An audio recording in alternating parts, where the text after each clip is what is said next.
me when you're ready. Okay. Hello, everyone.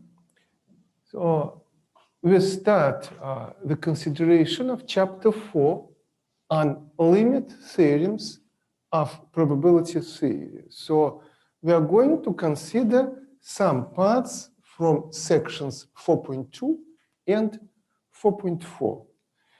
Prior to doing that, I should emphasize that limit theorems of probability theory and statistics, it's a rapidly growing area of research, and I worked and I keep working in this area of probability and statistics. My PhD dissertation was on limit theorems of probability and statistics.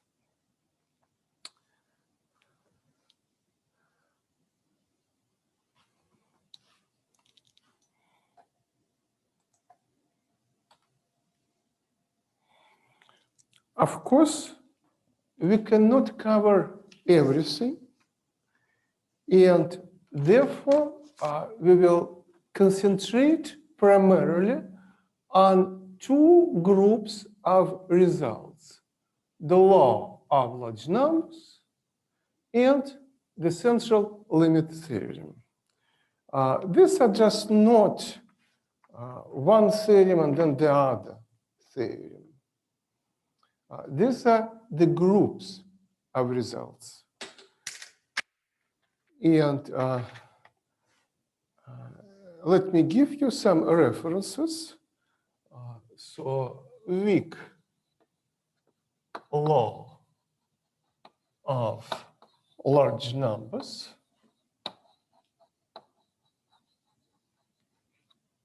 or WLLN, is considered in subsection 421 on pages from 205 to 206. And WLLN is actually given as theorem 421.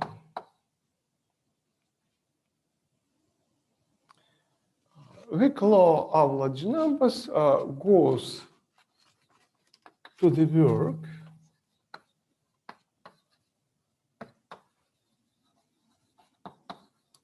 by Jacob Bernoulli,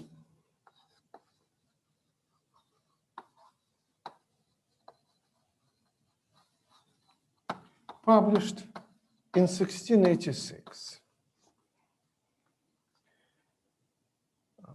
And I'm going to comment on that in a few minutes. So then there is a strong law of large numbers, or SLLN.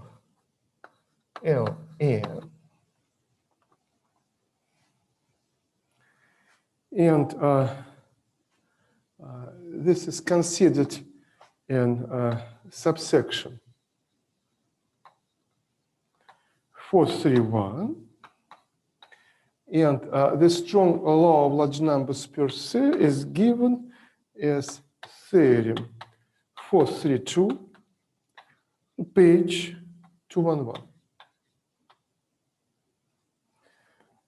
We, of course, concentrate on weaker results. Like our primary concern will be the weak law of large numbers, theorem 421. But there is a stronger result which you can find in the textbook, known as the strong law of large numbers, theorem 432. And then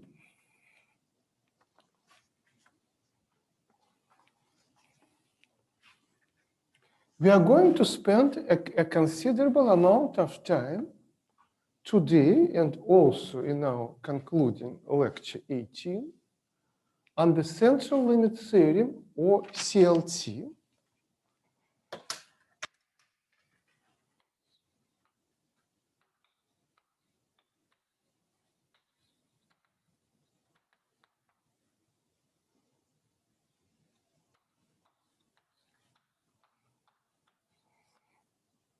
which is considered in subsection 441 on pages 215 to 220.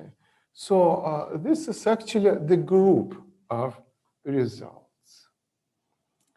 And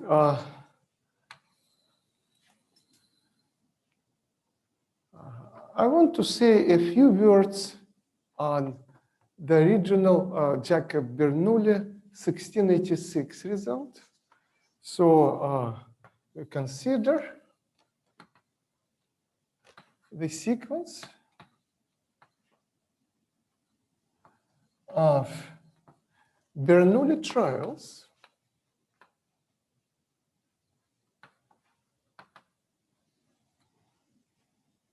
so xi is 1 with probability p and 0 with probability q equal to 1 minus p. So, and then the trials are independent and identically distributed. So 1 is interpreted as observing a head.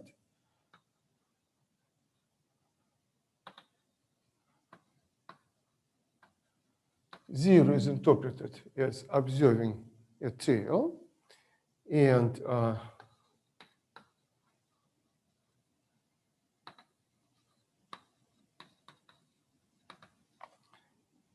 we are interested in the quantity which we denote by p hat, which is the number of heads in n tosses divided by n. So this quantity p hat is called the sampling proportion.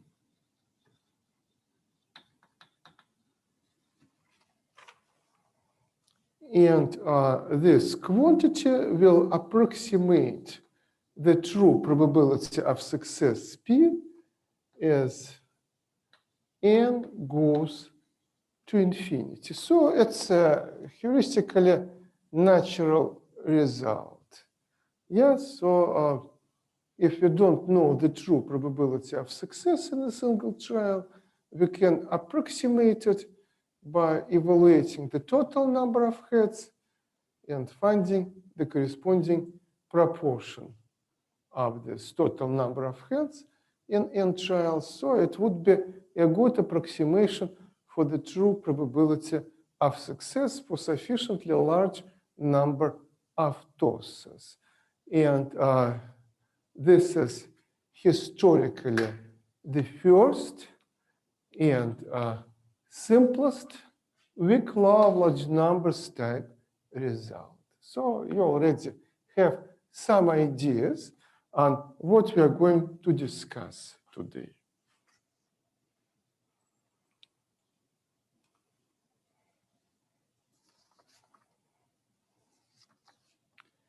So next,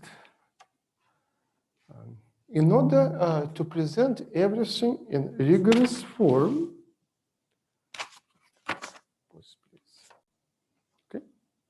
So now, in order to do everything rigorously, so I need to introduce some additional terminology. So we consider the sequence x1, x2, etc., xn, etc., and these are independent and identically distributed random variables. So this is a sample from a certain distribution.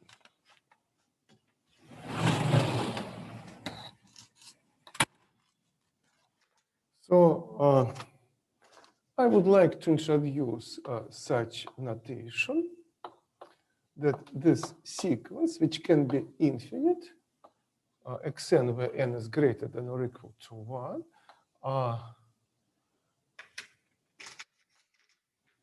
I, Z are these, or independent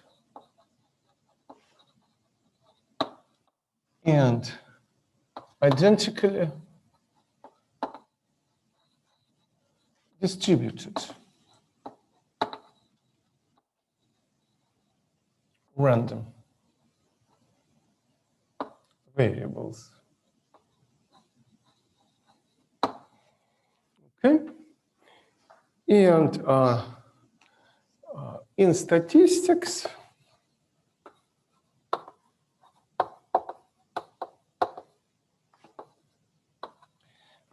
this sample x1, etc., x2, xn, where n is fixed, would be a simple random sample or SRS from a certain population.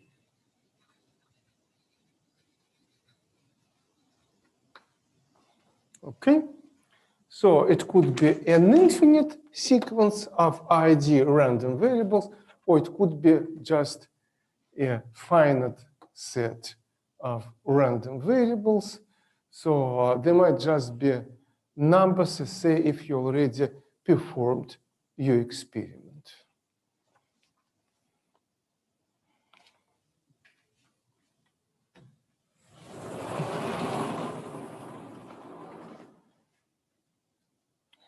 Okay, and then we have a new random variable, capital T, which is a non-random function, little h, of x1, x2, etc., xn. So h, which is h of u1, u2, un, is a non-random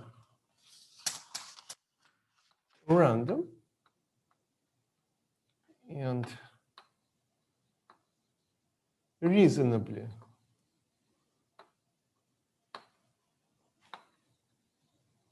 good function of n arguments denoted by u1, etc., un.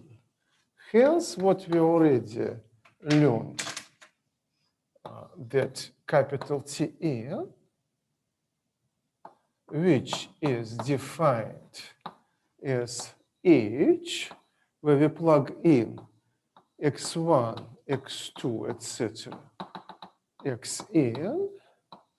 So it's a new random variable, yeah? So, and the asymptotic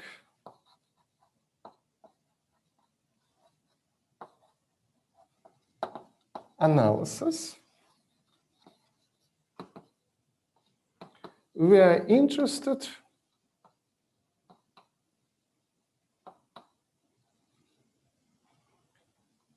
in the behavior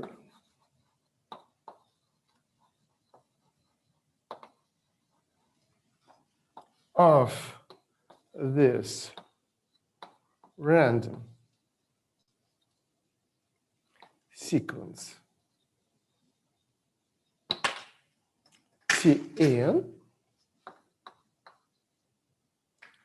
as n goes to infinity. Okay?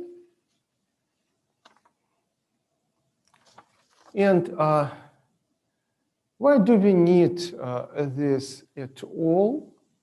So in the previous example,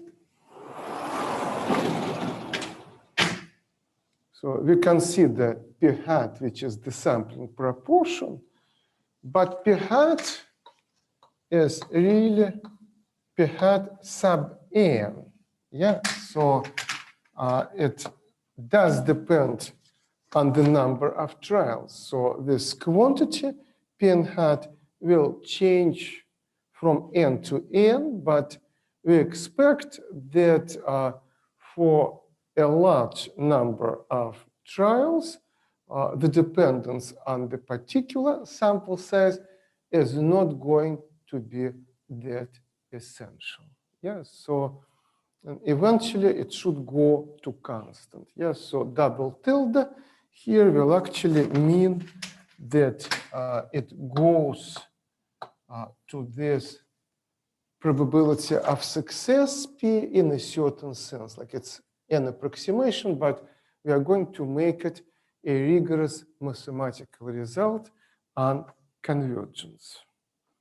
And this sequence Tn, these are statistics, like Tn is a particular statistic.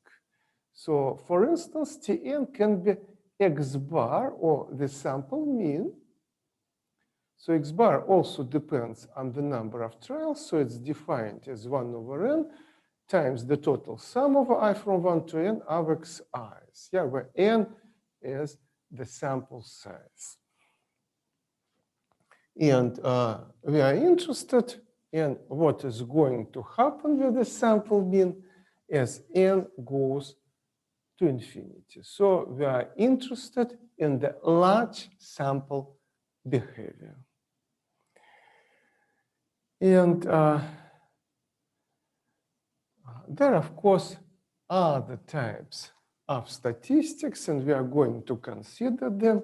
So p n hat is a statistic, x bar is a statistic, and I want to mention that we already considered numerous other examples of statistics, like the sample mean, maximum, minimum, the range, and so on.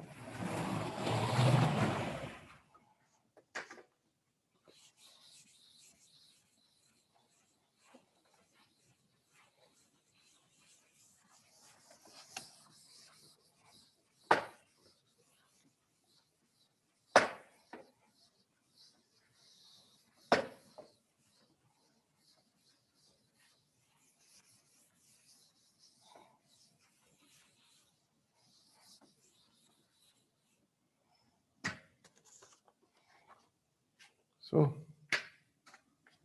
let's just mention some other examples of statistics.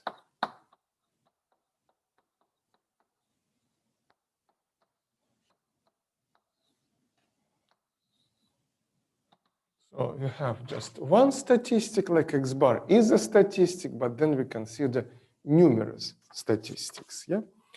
So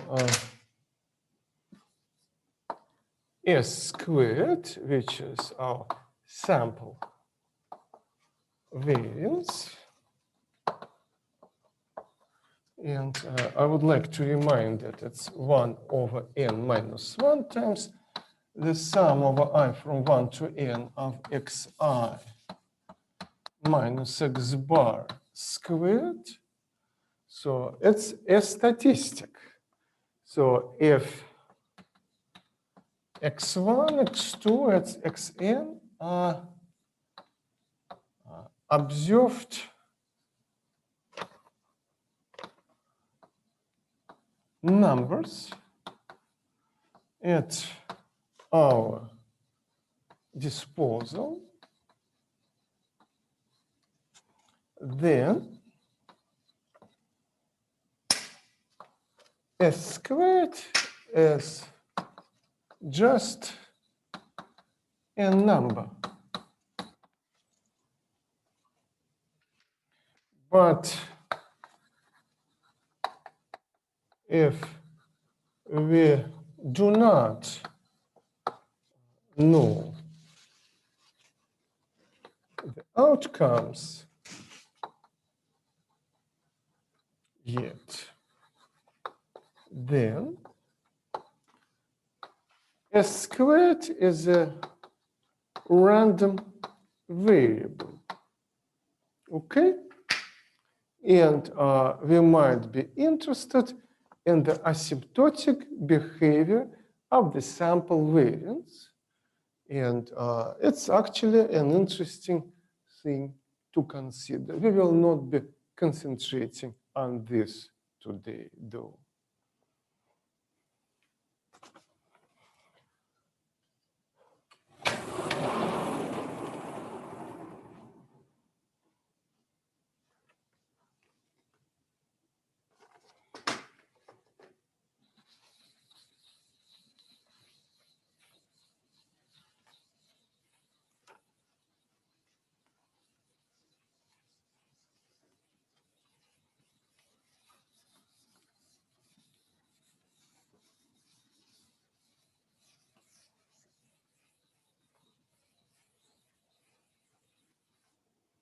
Okay?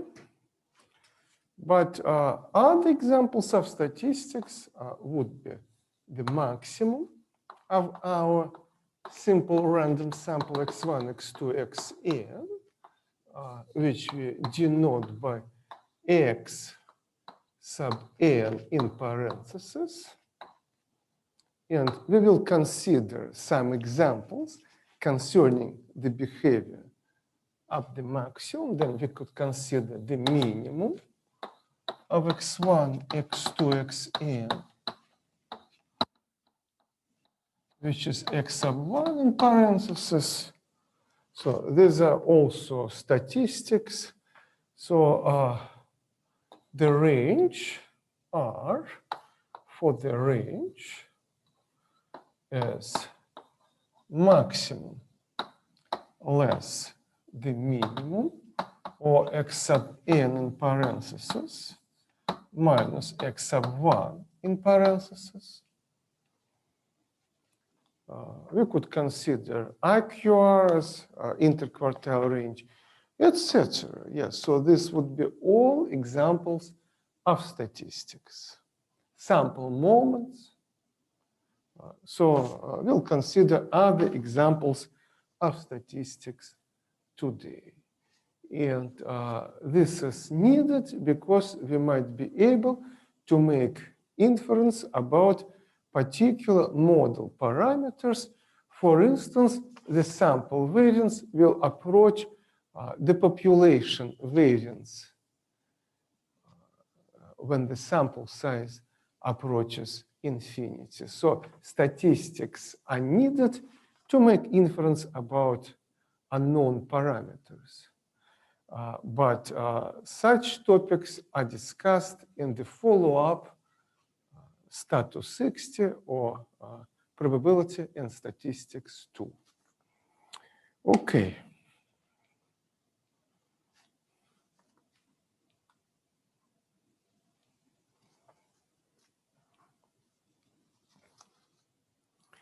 And I want to talk about some obstacles that we are going to infer. So first of all,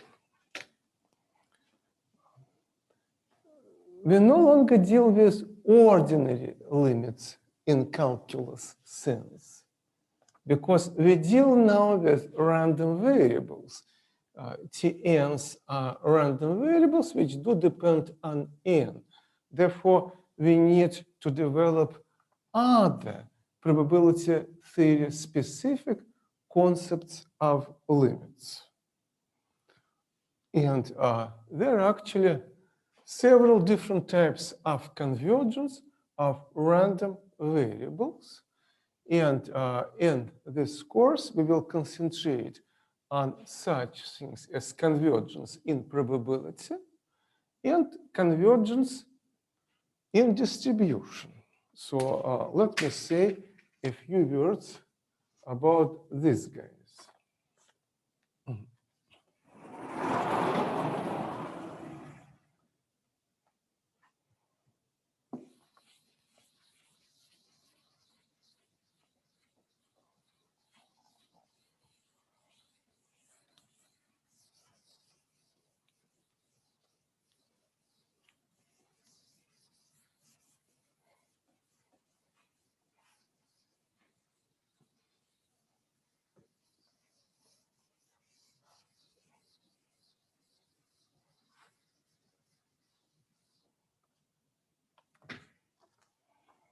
Okay. So convergence in probability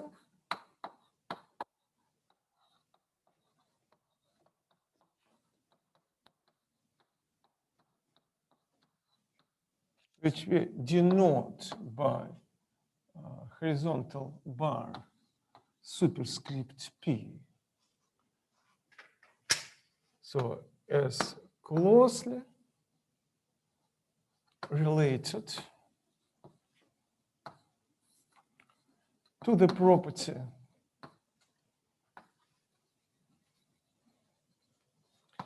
of consistency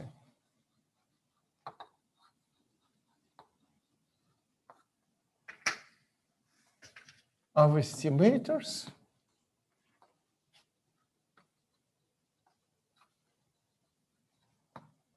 in status 60. So we will need it in the follow-up course. And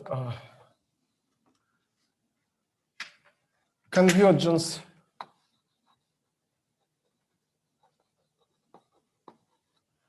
in distribution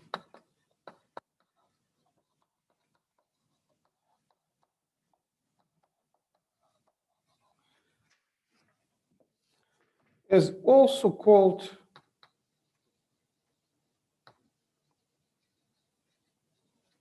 weak convergence.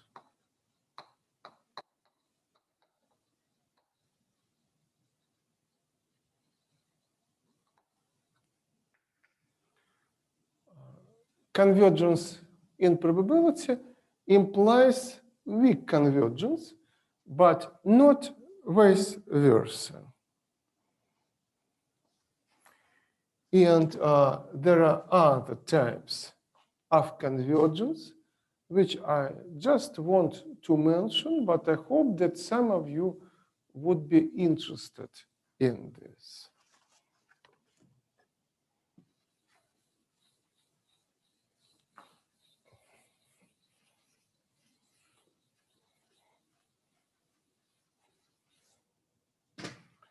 So almost sure convergence.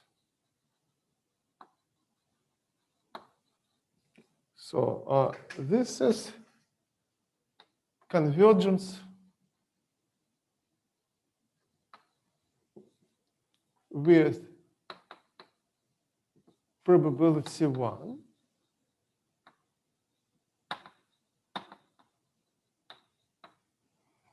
And it's an important type of convergence, which is stronger than convergence in probability. And we also have convergence in the mean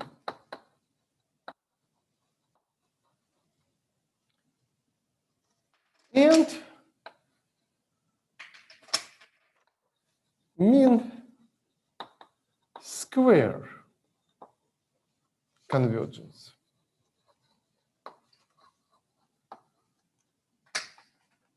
Which are L1 and L2 convergence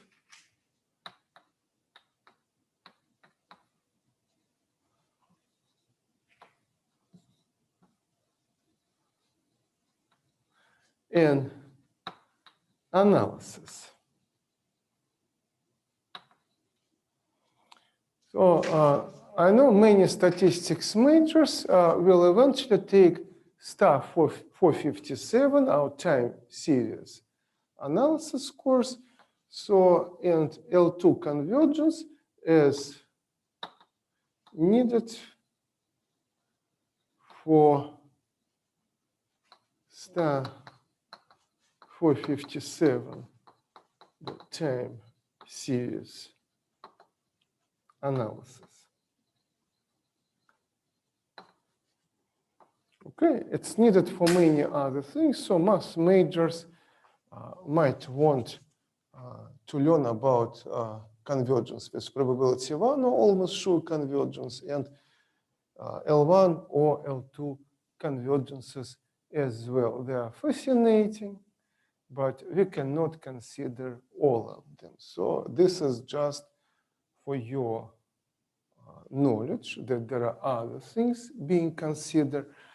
There are numerous connections between these several types of convergence being used in probability statistics and their applications. But as I already said, we will concentrate in this course on convergence in probability and convergence in distribution. And convergence in distribution is actually called weak convergence. We are going to discuss specific results and characterizations of weak convergence in terms of pointwise convergence of the moment generating functions.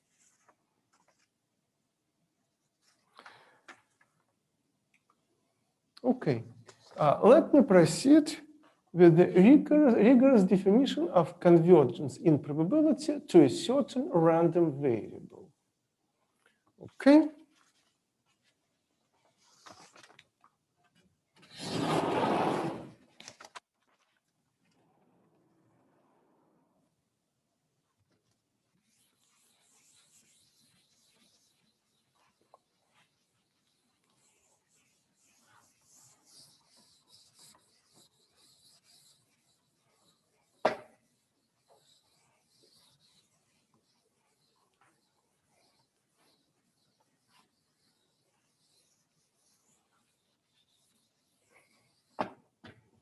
Okay. What I'm discussing now is given as definition 431 on page 208 of the textbook by Evans and Rosenfeld. So we say that the sequence of random variables T1, T2, etc.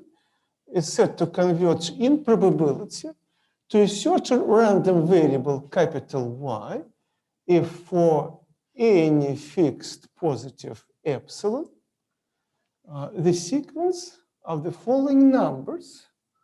So we consider probability that the absolute value of the difference between Cn and Y is greater than or equal to epsilon. And then, since it's probability of such an event, it's a number, it's a non-negative number that depends on the number n. And this sequence of numbers converges as n goes to infinity to 0. So where epsilon is arbitrary but fixed.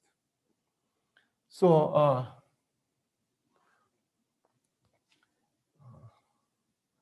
what we actually can consider is this event.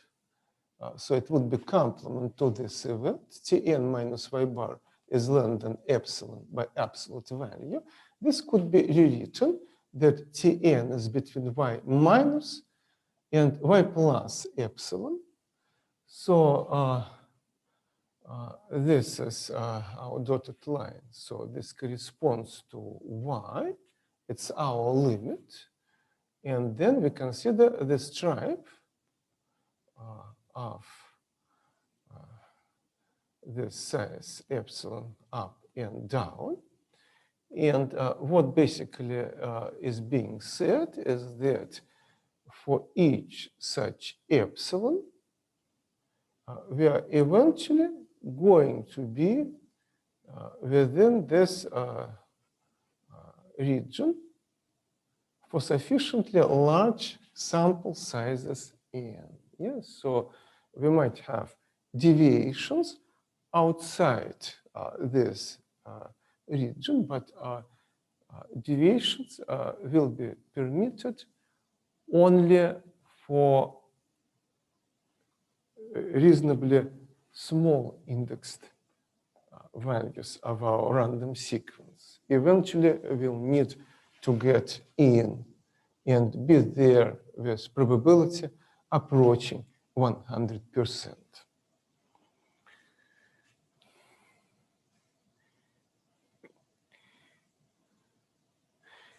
And I also should say that we need to impose some additional constraints. For instance, random variables Tn and y bar, they should be defined on the same probability space. So technical constraints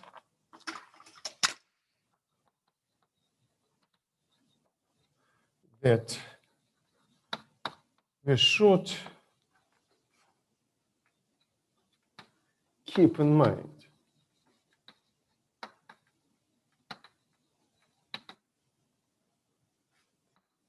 Tn and y bar, I'm sorry, Tn and y, so these are the random variables.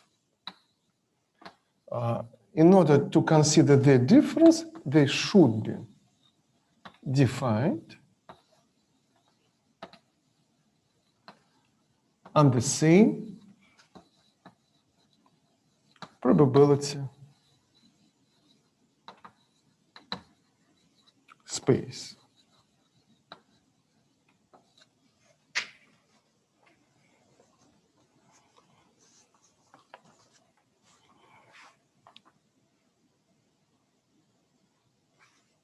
So this is the rigorous definition of convergence of a sequence of random variables to a random variable.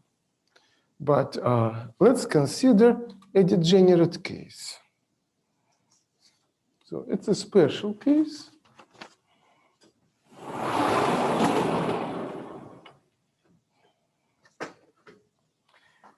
So our random variable y can simply be a constant denoted by C.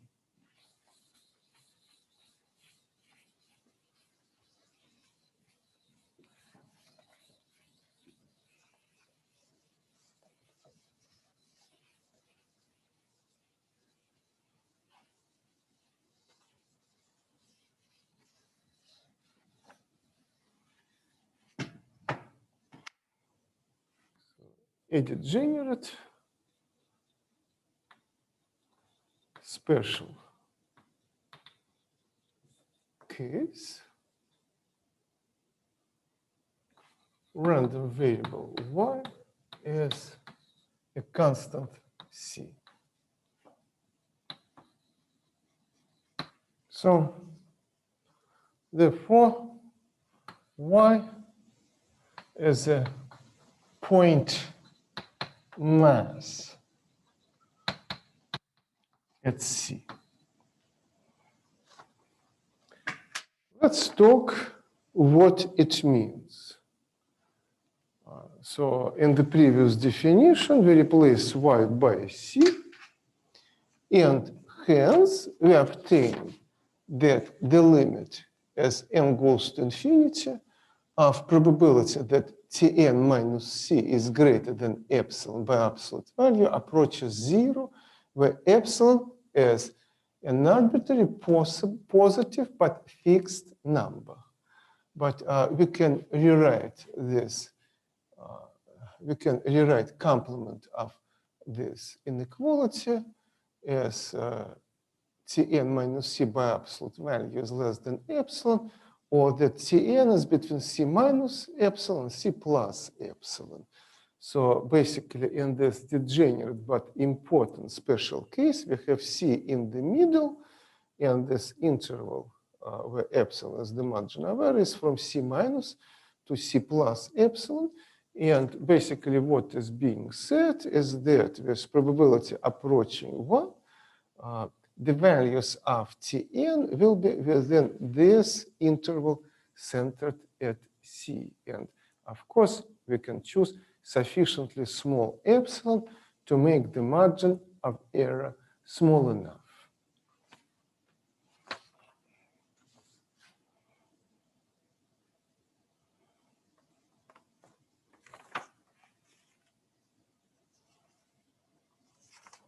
And I want to consider another special case, namely, for now, our sequence of random variables Tn, so we can deal with their distribution. So this is the sequence of uniform random variables, and for each n, this is a uniform random variable over the interval from -1 over n to +1 over n, and we are interested in convergence of the sequence in probability.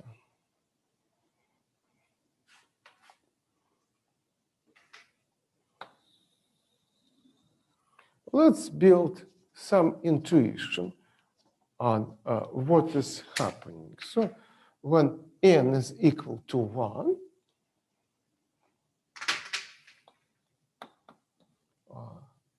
so it's a uniform variable over interval from negative to +1. So therefore, the height is going to be, so the height is going to be 1/2. And the PDF will be like that. So it's 1/2 between negative and +1, and 0 otherwise. So for n equal to 2, we get that PDF is only positive between -1/2 to +1/2, and the height is going to be 2 here.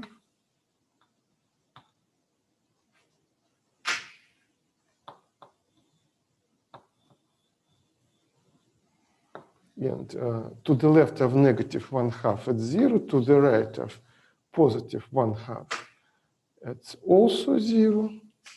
Now, for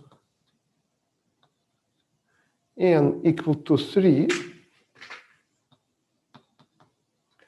it's going to be positive only between -1/3 and +1/3.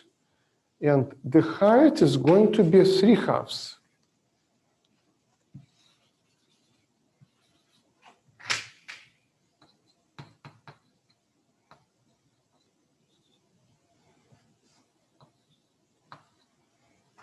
Okay.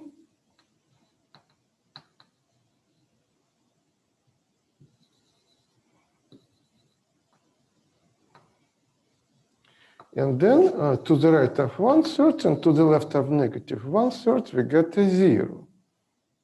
So what we observe by looking at these three graphs is that the larger n is, the more squeezed our distribution becomes. So the height will be bigger and bigger, but the interval at which our PDF is positive is going to be shorter and shorter. Therefore, we expect that at the end, everything will asymptotically be squeezed to a single point 0. So hence, it should be intuitively clear by evaluating these three special cases and looking at what is going on with the graphs, that we should get convergence to 0. But we need to show this. And we need to show this with the mathematical level of rigor. Specifically, we need to show that, say, if it's C is equal to 0, that probability that Tn is greater than epsilon by absolute value will approach 0 with a high probability.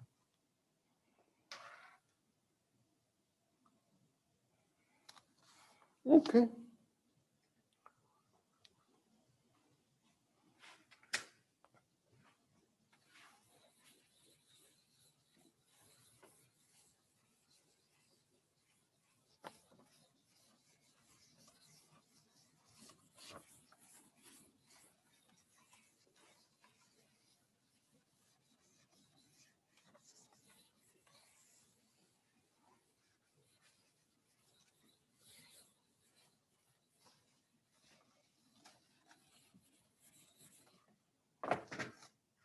Okay.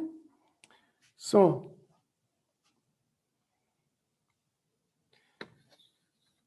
the proof. Give positive epsilon. Choose such a positive integer, capital N of epsilon, which is defined by the integer part of the reciprocal 1 over epsilon plus 1. So where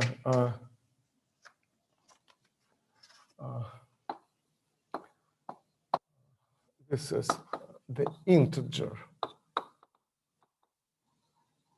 part of number x, which is the largest integer, which is small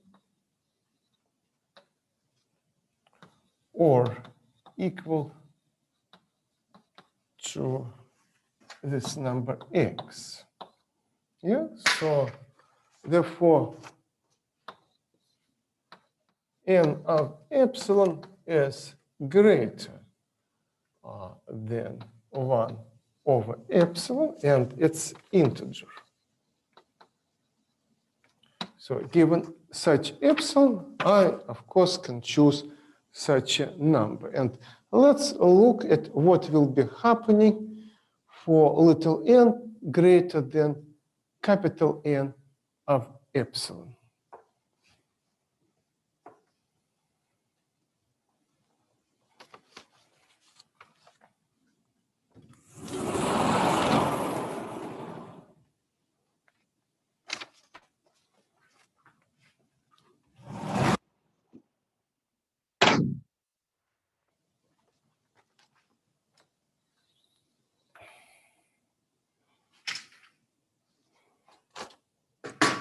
So I want to find probability that Tn is greater than epsilon, yeah? But epsilon, so what I also observed that for n greater than or equal to capital N of epsilon,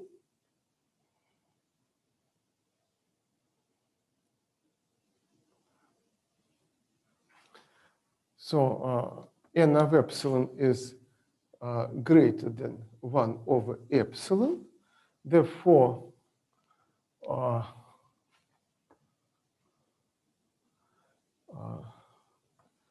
n will be greater than 1 over epsilon also, yeah? And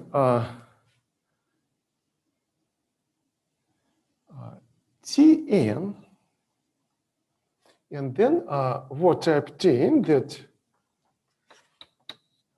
1 over n, which is positive, is going to be less than epsilon. So that's what I get from this inequality.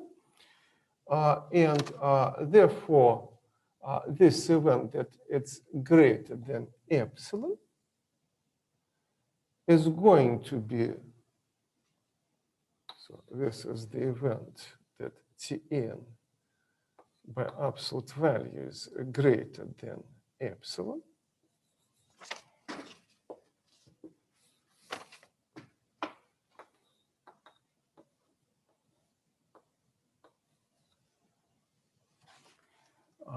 but 1 over n is smaller than epsilon. So 0 is somewhere there. So therefore,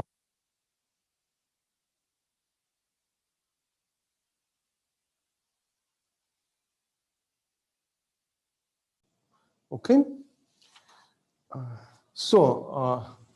We need to find this probability, or rather we need to estimate this probability. But 1 over n is smaller than epsilon.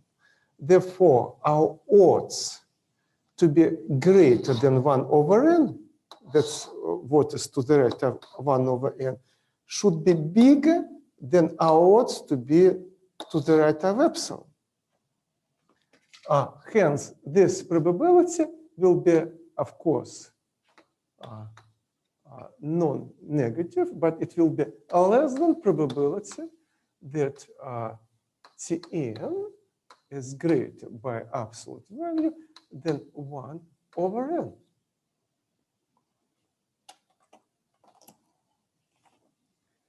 And this probability is 0. Why? Because that's what it is. Tn is having. So Tn is positive only between 1 over n to between negative 1 over n to positive 1 over n, and there is no mass outside this interval.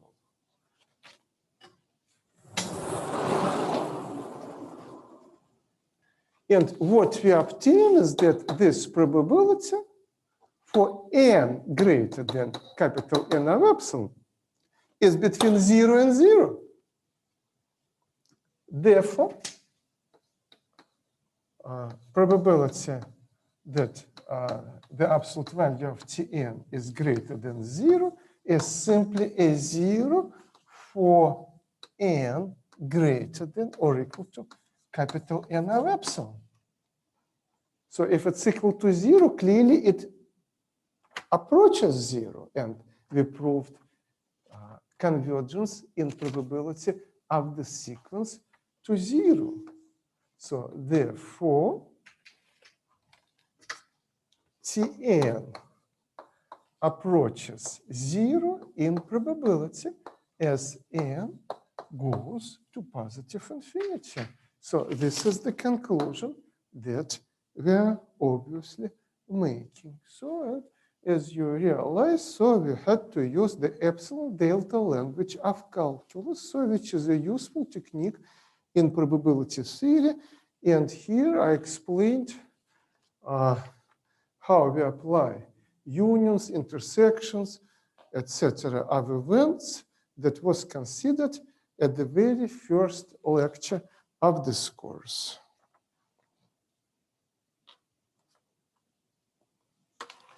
And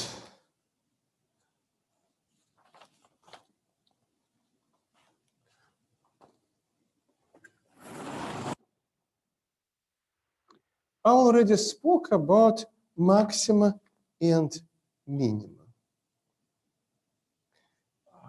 The next example is important for information theory and also for the theory of estimation discussed in the follow-up status 60 course. So we have a sequence x1, x2, xn, which are independent and uniformly distributed over the interval from 0 to theta, where theta is typically a known but positive number. Yeah? And we need to show that yn, actually it's y sub n in parentheses, which is the maximum, approaches theta in probability.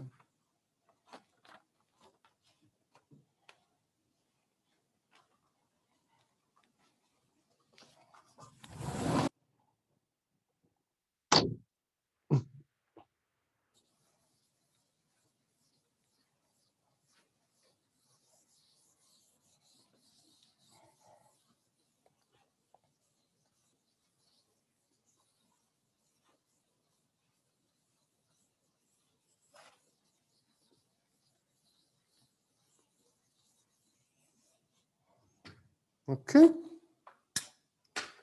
So this sequence yn in parentheses, which partial maximum of this simple random sample x1, x2, xn approaches theta in probability as n goes to infinity.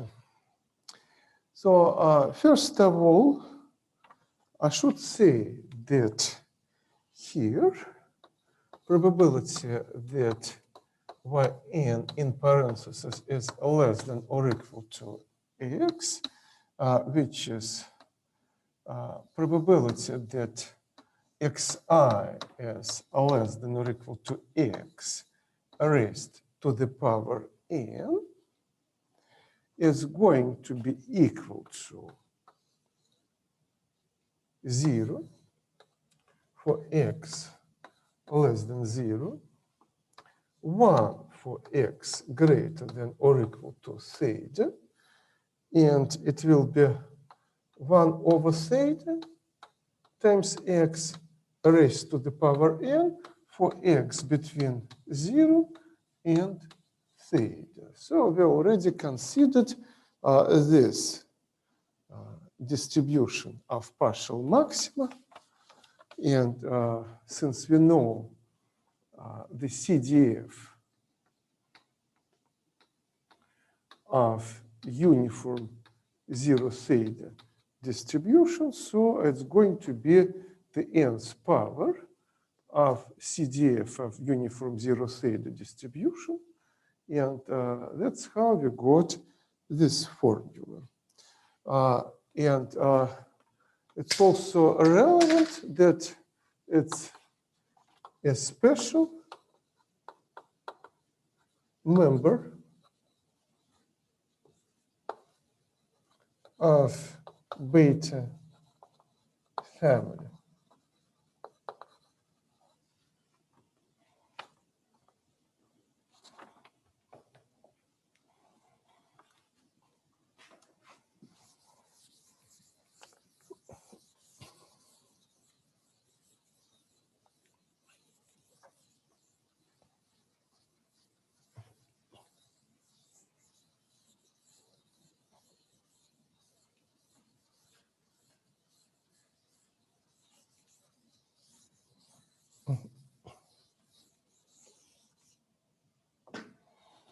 Okay.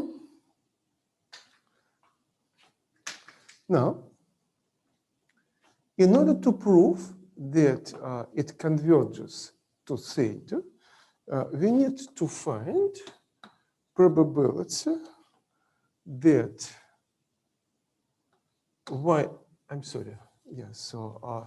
we need to find the probability, the absolute value of the difference between the maximum and theta is less than or equal to epsilon. So it's, of course, the complement, so it's probability of complement, and it equals to 1 minus probability that the absolute value of the difference between the maximum and theta is greater than epsilon. So, and we want to show that this probability approaches 1. Yeah. So let me put a question mark here. So how do we do that? Let's rewrite what we have. So it's going to be probability that yn in parentheses minus theta is greater than negative epsilon and less than or equal to positive epsilon. And since it's a continuous random variable, so if you look at its CDF, so it's a continuous function. So you have the density, it's a member of the beta family. Therefore, we don't really care whether we have greater than or equal to, but we can write it as the difference of probability that the maximum is less than or equal to theta plus epsilon minus probability that the maximum is less than or equal to theta minus epsilon. But each observation is less than or equal to theta with probability 100%. Therefore, it will also be less than theta plus epsilon with probability 100%. Hence, it's going to be 1 minus probability that it's less than or equal to theta minus epsilon. But it's going to be, of course, greater than 0. But it's nothing else but the CDF of the maximum evaluated at point theta minus epsilon. But clearly, it's going to be equal to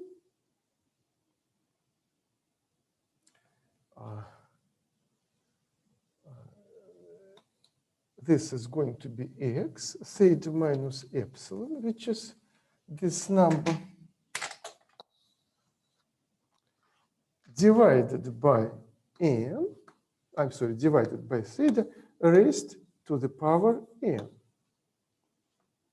which is the same as 1 minus epsilon over theta raised to the power n. And we really need to prove it for small epsilon. So for, say, positive epsilon less than theta. So what we conclude is that it will be 1 minus a certain small number raised to the power n. So this clearly goes to 0. And this clearly approaches 1 as n approaches infinity. So, but this is actually this probability. So it approaches 1. Hence, probability that maximum minus theta is greater than epsilon by absolute value approaches 0 as n goes to infinity, and the result is proved. Okay? And we will later consider the variance rule. And since it's a member of the beta family, we know the mean and variance of the maximum. So it will have a beta distribution, and we can use the formulas for the numerical characteristics of the beta family.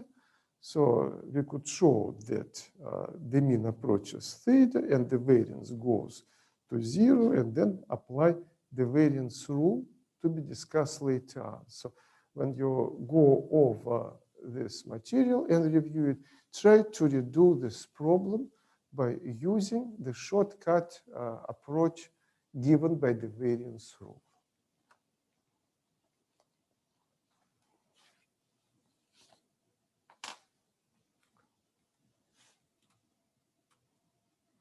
Our next result is theorem 3.6.1.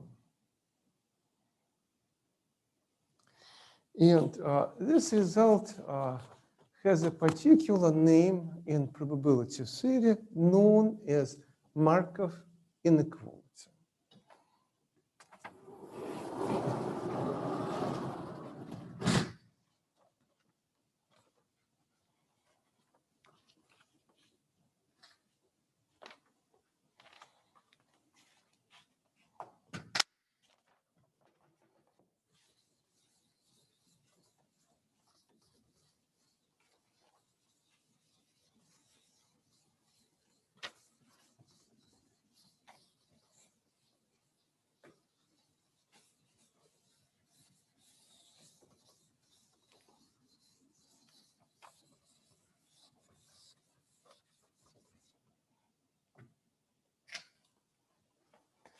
So this is theorem 361.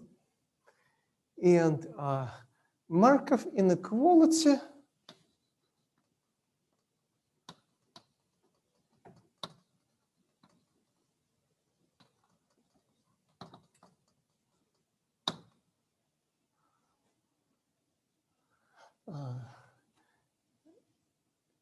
It's actually a reasonably general but conservative result. So it's more conservative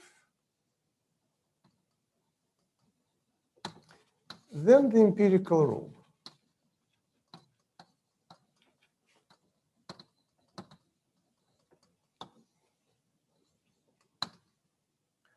So Markov inequality holds for any non-negative random variable which has a finite expectation.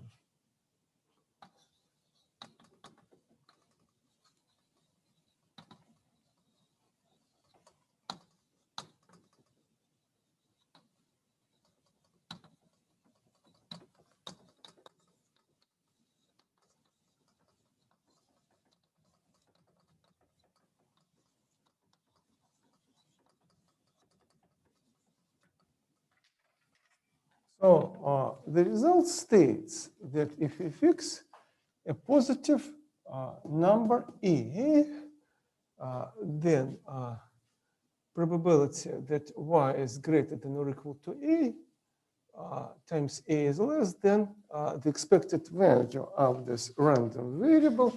I prefer to write this inequality in the form that probability that y is greater than or equal to A is bounded from above by the expected value of this random variable divided by A. So Markov was actually also the discoverer of the so-called Markov chains or sequences of dependent random variables which have no memory. And he was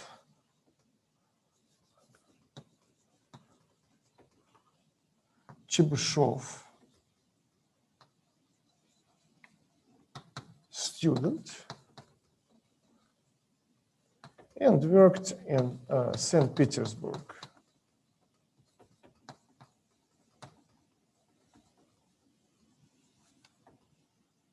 In Russia. Yeah, that's where World Cup took place some time ago, and just recently there were some soccer games of the European tournament. Yeah, so that's where Markov worked. And I'll talk about Chebyshev inequality in a few minutes. Yeah, so keep in mind that if you have an option to use the empirical rule, so if your data are almost normal, then you, of course, would rather use the empirical rule. But if you deal with data that are very far away from normal, but which still have finite expectation, then you may get this upper bound on your probability for a random variable to be bigger something. But these are conservative bounds.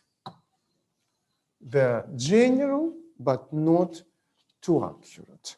So we can prove this result for continuous random variables where we have the PDF little f of y. And the proof is not that hard. So expectation is the integral from 0 to infinity of y times the PDF f of y dy. So you can split integral from 0 to infinity into the integral from 0 to a and from a to infinity. But since you integrate over positive values of y only, this chunk, this integral can be dropped, and instead of equality, you get inequality that expectation is greater than this integral over a over y from a to infinity of y times f of y dy. And then y will be greater than a. So if you replace y by a, so you get a lower bound again. So you have lower bound here and there. And then constant A can be taken outside the sign integral. And what remains is probability that your random variable of interest is greater than A. So this is such a probability times A. And it's less than the expectation, but I prefer to write this inequality in such a form.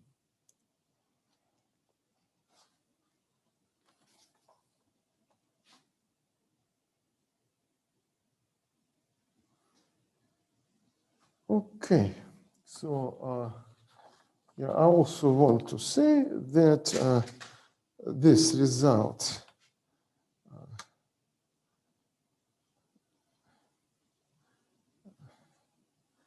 really, this result is given on page 184 of Evans and Rosenthal textbook.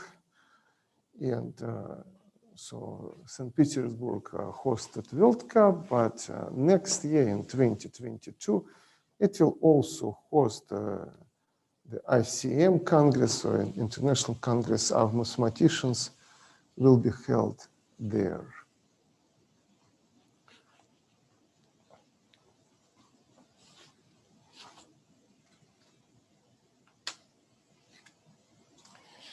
So this is the stuff that was developed in Russia at the end of 19th century. Okay, and I would like to consider the following corollary.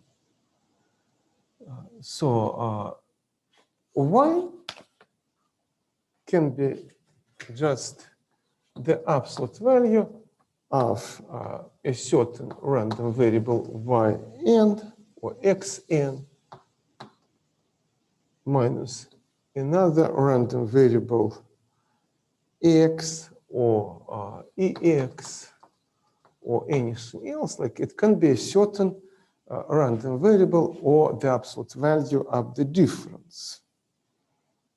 Yeah?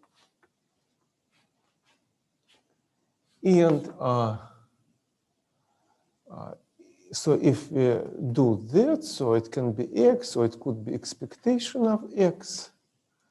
So we can obtain that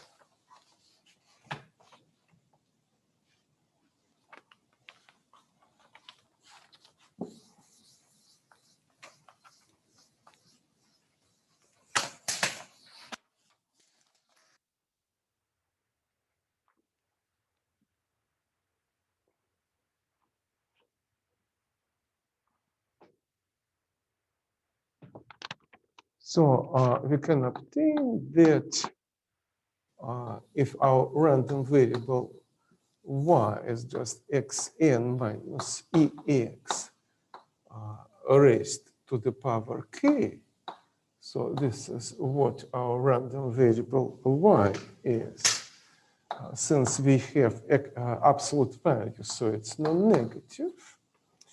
Therefore, what we obtain from Markov inequality is that it will be less than the expectation of this absolute value of the difference xn minus x to the power k divided by, I'm sorry, probability that it's greater than or equal to epsilon k, epsilon to the power k, yeah? It will be less than or equal to this expectation of this absolute value raised to the power k divided by epsilon to the power k. So that's what we obtain from this inequality. And for k equal to 2, we obtained an important special case known as Chebyshev inequality.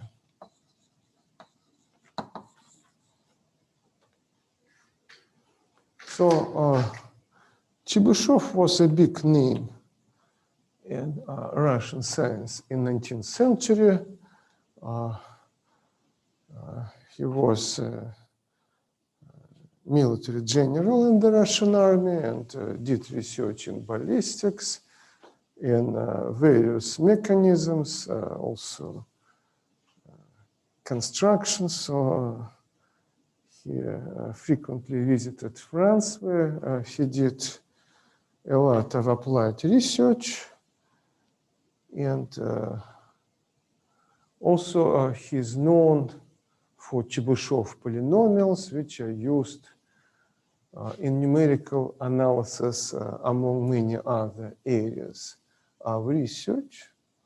And likewise me, he studied at Moscow University, but then eventually he moved to St. Petersburg, where he developed the School of Probability Theory, including Markov and including his another student, Lyapunov, whose work I will also mention in the concluding lectures of this course. So, but anyway, for Chebyshev inequality, so when you have squares, it's really the same as taking the square of absolute values. So, this is your random variable y. So your y is xn minus exn, or just x minus ex squared. And therefore, what we obtain is that probability that x minus ex squared is greater than or equal to epsilon is less than or equal to expectation of x minus ex squared over epsilon squared. And this expectation of x minus ex squared is nothing else but the variance of your random variable. Therefore,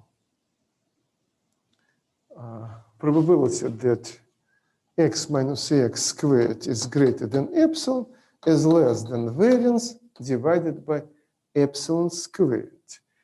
And Chebyshev inequality was historically first result in this area. But then Chebyshev's student Markov managed to generalize his inequality. So, and in particular, Markov inequality was developed, whose corollary is the Chebyshev inequality derived by his teacher.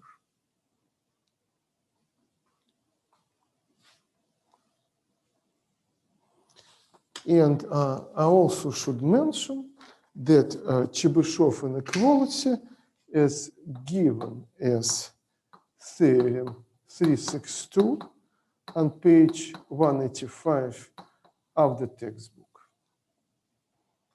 Okay.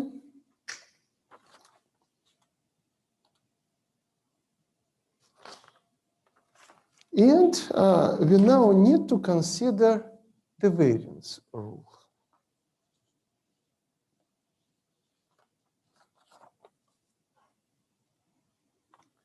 And the variance rule was developed as an extension of Chebyshev inequality. So I will explain connections in a few minutes. So we consider the sequence of random variables T1, T2, etc., Tn, etc. And let C be a certain constant.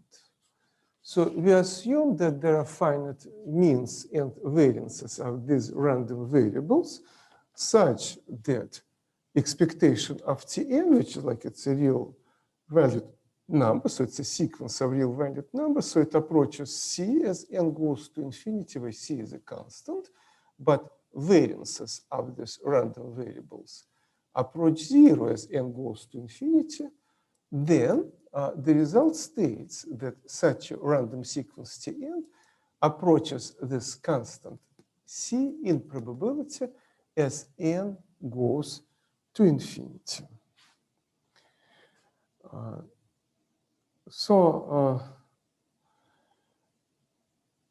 The implications of this result are huge, and I will talk about the next assertion, which is the law of large numbers in the weak form per se. Then I'll mention a few other things as well. Yeah, so this is a weak law of large numbers, and x1, x2, xn, etc. are ID random variables with finite expectation, and we assume that the variance sigma squared is positive and also finite.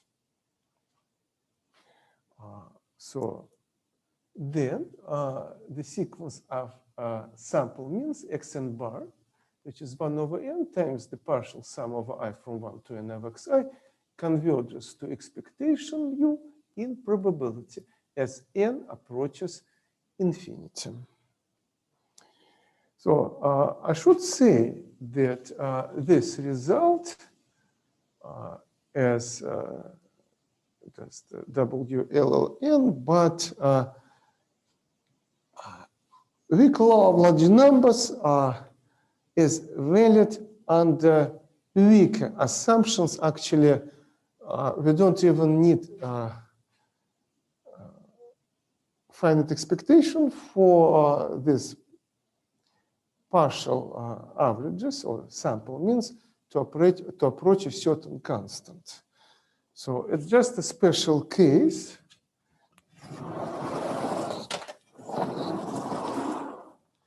And in the theory of limit theorems, this result is known as weak law of large numbers in Chebyshev's form.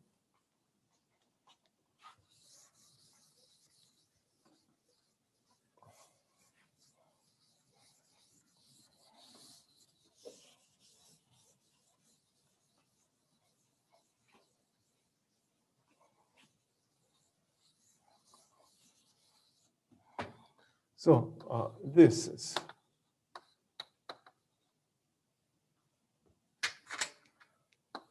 WLLN in Chebyshev form, meaning that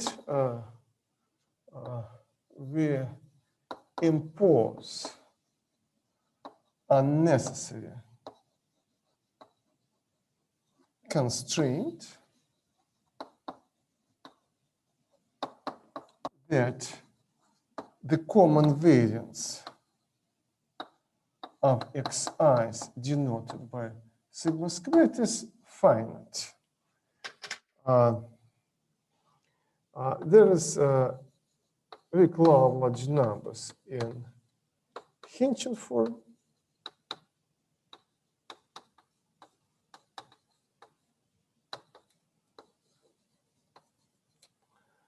There is also SLLN and many other types of such results.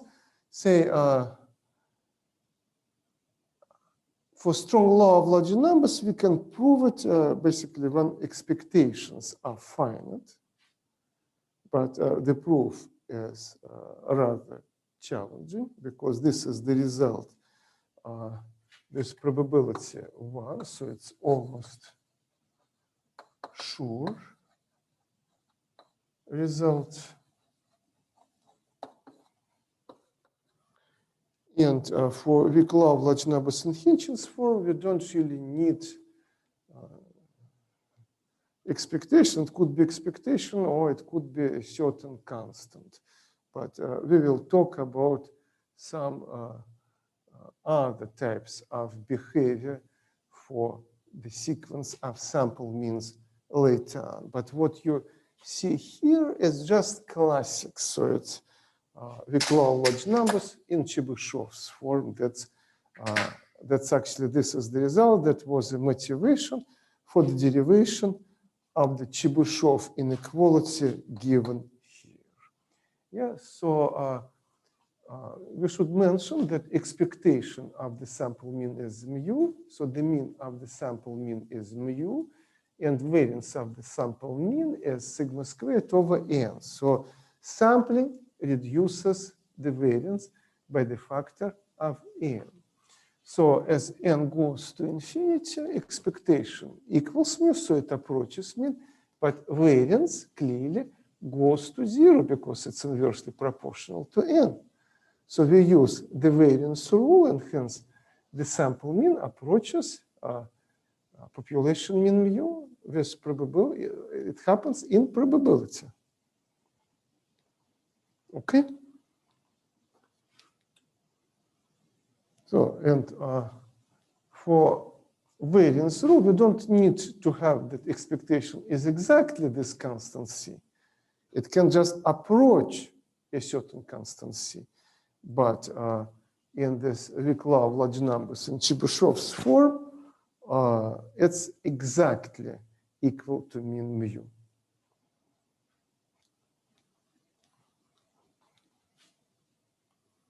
So therefore, we proved this weak law of large numbers, and then eventually it was realized that its assumptions could be weakened, and we don't need the mean to match exactly the mean or this constant c.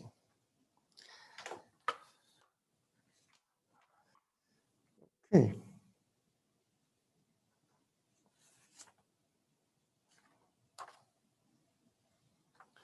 So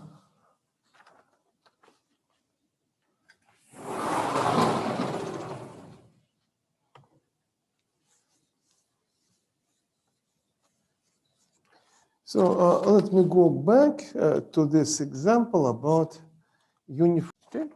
So in this example, so we learned that partial maximum, so they're members of the beta family, and expectation of the partial maxima are equal to n over n plus 1 times theta. So that's what we can obtain from the fact that they belong to the beta family of distributions with particular parameters. That's what was discussed in the previous lectures. Variance of the partial maxima will actually behave like constant divided by n squared as n goes to infinity. And hence, we use the variance rule to show that partial maxima approach this parameter theta in probability as n goes to infinity. Please work out the details yourselves.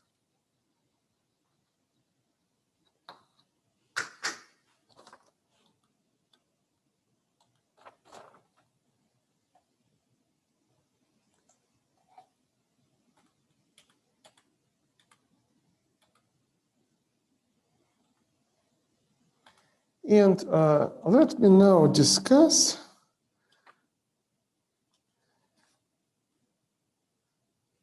applications of this weak law of large numbers. So we can use it for simulation purposes.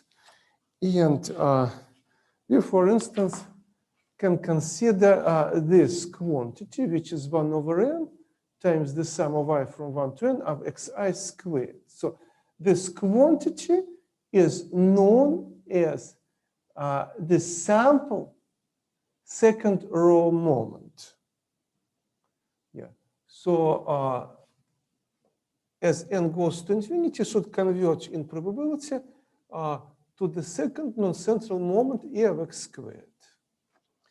And instead of the quadratic function, we can use any reasonably smooth function g.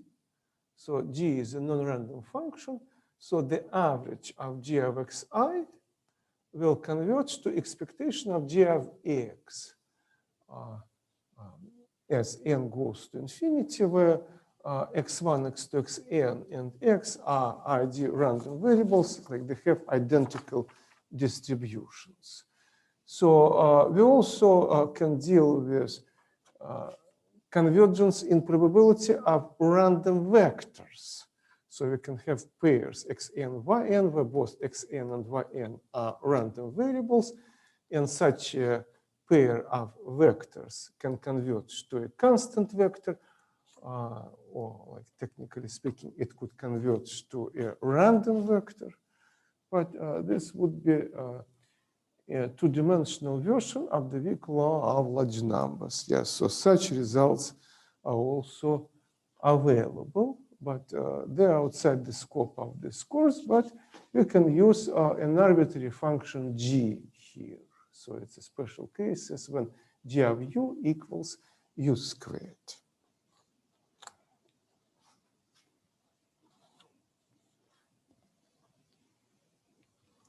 So, we can derive an important result known as the continuous mapping theorem.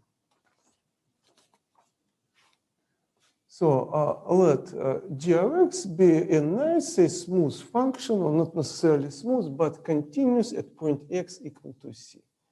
Then if our random sequence Tn converges to this constant c in probability, as n goes to infinity, then d of Tn, which is a sequence of new random variables, will converge in probability to the value g of c. This convergence is also convergence in probability, and n goes to infinity. And let's consider illustrations of this continuous mapping theorem. So consider the geometric model. Yeah.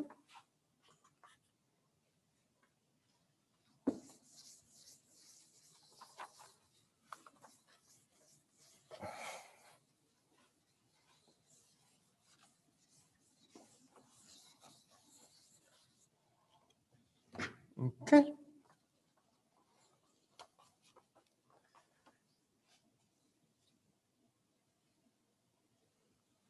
Okay. So consider the geometric model. So probability that our geometric random variable x takes under value little x is theta times 1 minus theta to the power x, where x is greater than or equal to 0, x is equal to 0, 1, 2, etc. And parameter theta is between 0 and 1. Yes, so expectation of x is 1 minus theta over theta, which is positive. And I consider g of u equal to 1 over 1 plus u. So, of course, g of u is a continuous function. And then what I obtain as an application of this continuous mapping theorem, that the new sequence of random variables g of x n bar, which is 1 over 1 plus x n bar, converges in probability to theta as n goes to infinity. How? Because the convergence is to g of c, and our constant c is the expectation, which is 1 minus theta plus theta. Therefore, the limit, so the new limit is g of c, or it's 1 over 1 plus 1 minus theta over theta. And 1 over 1 plus 1 minus theta over theta is clearly equal to theta. Hence, such a sequence approaches theta. And therefore, if we deal with geometric distribution, so we have such a sequence of geometric random variables, then sample means are not going to be approaching theta, but such a simple transformation of sample means 1/1 plus the sample mean will approach theta in probability. Or if you have uniform zero theta distribution, so the mean is the average or the middle of this interval from 0 to theta equal to theta over 2. Hence, 2 times xn bar will approach 2 times the expectation. Or this is equal to theta, and our function g here in this example is simply 2 times u.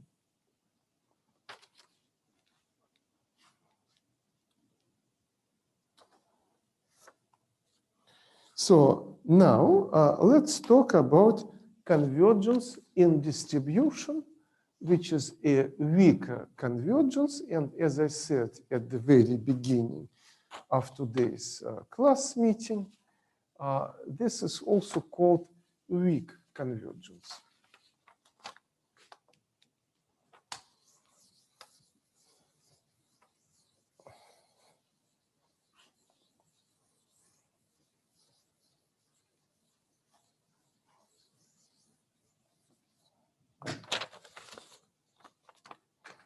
So this is considered in subsection 4.4 on pages 213 to 215. And here our random variables do not have to be defined on the same probability space. So we have random variables x1, x2, xn, etc. They have cumulative distribution functions, capital F sub x1 of x, capital F sub x2 of x, etc. And then we have another random variable, capital X, whose CDF is denoted by capital F sub capital X of little x. Then we say that the sequence of random variables xn converge in distribution or weakly to capital X if for each x, for each little x, where the limiting CDF, capital F sub x of little x, is continuous at this point of x. So at each point of continuity of this limit, function like the sequence of capital F sub xn of little x approaches this CDF, then we say that we have convergence in distribution or weak convergence to new random variable capital X. So, and we write it as xn converges to x in the sense of distribution. So horizontal bar with d on top of it means convergence in distribution. So it sounds like an exciting thing to prove. Like you get limiting CDF, and at each point where it is continuous, you need to establish such convergence. Yeah? But fortunately, there is a shortcut approach here. So, namely, we need to prove pointwise convergence of moment-generating functions in the special case considered in this course, or in general, we need to establish pointwise convergence of characteristic functions, which I mentioned before. But for now, we'll just deal with moment-generating functions. Okay? But let me talk about a relationship between convergence in probability and convergence in distribution or weak convergence. So let me consider a degenerate random variable capital X. So probability that X equals a certain constant little c is 1. So we say that our random variable is a point mass at C. Then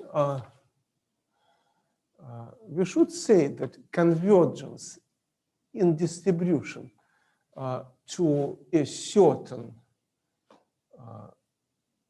degenerate random variable or point mass at C does imply convergence in probability to the same constant.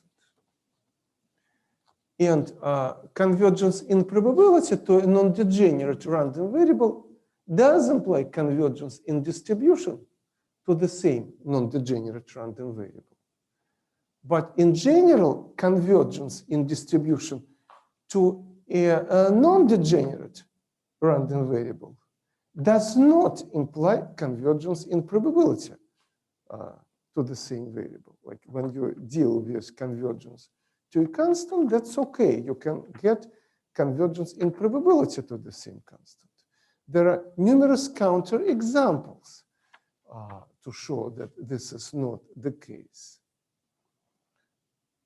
So when you deal with non-degenerate variable, then convergence in distribution is weaker than convergence in probability.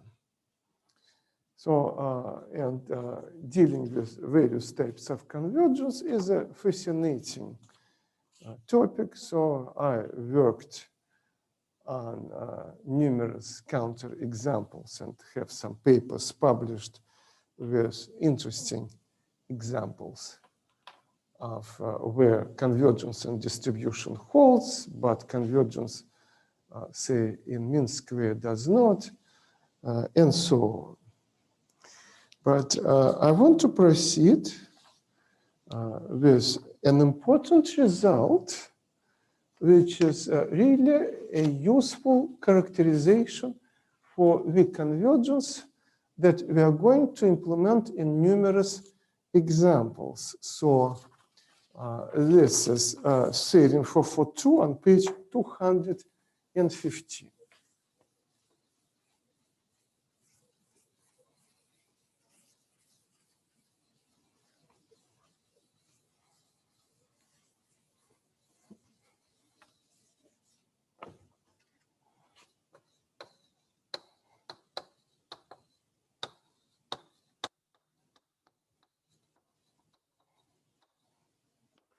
So we consider a sequence of random variables x1, x2, x3, etc., which have certain cumulative distribution functions, capital F1 sub x1, capital F2 sub x2, capital F sub x2, etc., and assume that they possess moment-generating functions, capital M sub x1, capital M sub x2, and so on. So they depend on argument T. Yeah. And so it's an unnecessary technical assumption which we need to make in this course just because we don't use characteristic functions. But MGFs might or might not exist, of course. So, and then suppose that there is a random variable capital X which have a cumulative distribution function capital F sub capital X sub little x. And moment generating function capital M sub capital X of T. Suppose that we have pointwise convergence of moment-generating functions of members of this random sequence capital X sub n of T. So for a fixed T, the limit of MGF M sub capital X sub n of T as n goes to infinity equals the value of moment-generating function of this random variable X at point T. So we have pointwise convergence of moment-generating functions. And suppose that this is true for all T within a certain open interval containing the origin T equal to 0. So under this assumption, we obtain that this random sequence Xn converges in distribution to this random variable X, yeah, as n goes to infinity. Therefore, in order to establish weak convergence, in case where we have existing moment generating functions, if they exist. Yeah, so it suffices to deal with pointwise convergence of moment generating functions which are not random. So it's a useful method. We just use calculus because moment generating functions are not random. And they, of course, don't always exist. And in advanced courses of probability theory, we use characteristic functions, also considered in the previous chapter of this book. Yeah, in chapter 3. But characteristic functions use complex argument, but they always exist. So, and pointwise convergence of characteristic functions, which always exist. So it would imply weak convergence of the corresponding distributions. So,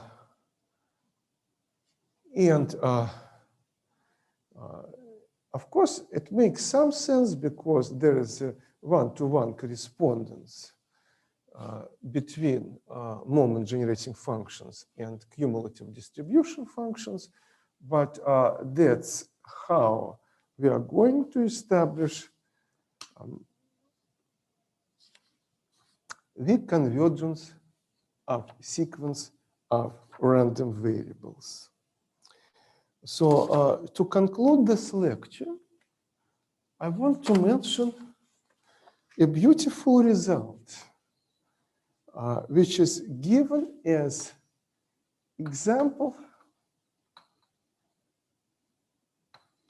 445 on page 214. So it's called the Poisson approximation to the binomial distribution.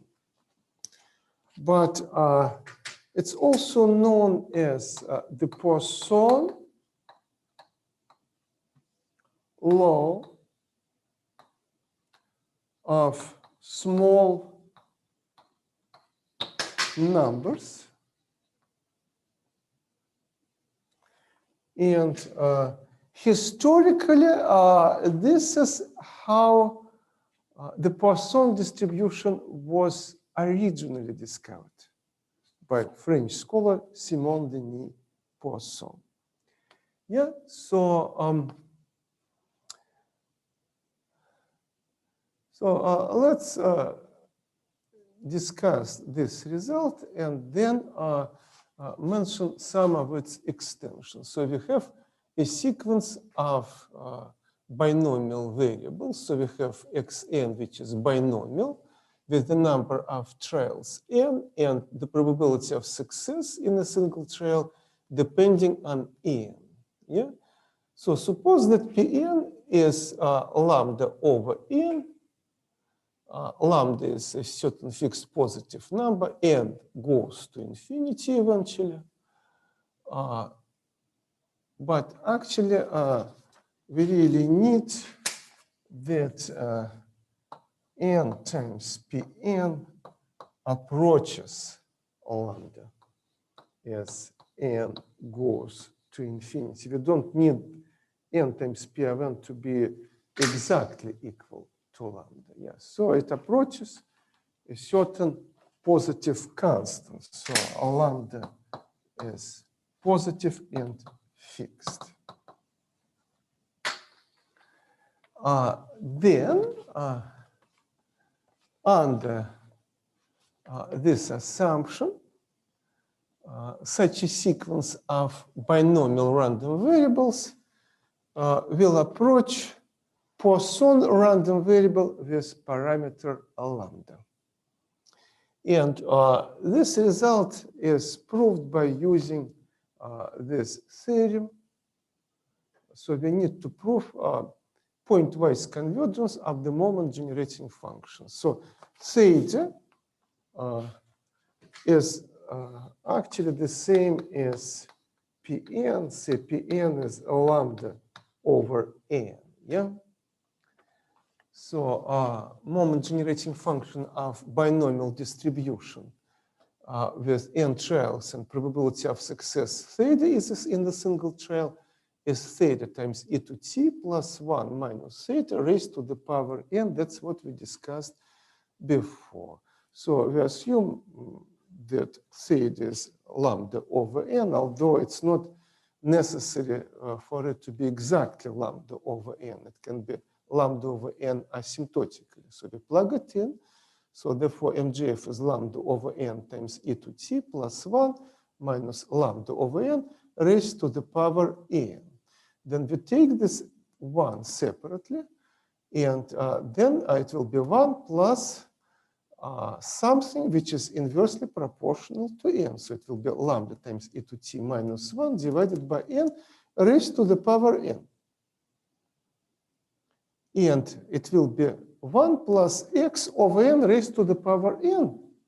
And 1 plus x over n to the power n is known to approach the exponential function e to x as n goes to infinity. It's the first remarkable limit. Hence, this expression, which is MGF of our sequence of binomial variables, will approach e to the power lambda times e to t minus 1, which is the MGF of the Poisson distribution with parameter lambda. So we get pointwise convergence of moment-generating functions, and in turn, this implies weak convergence of the corresponding distributions. Thank you, and I will continue with this next time.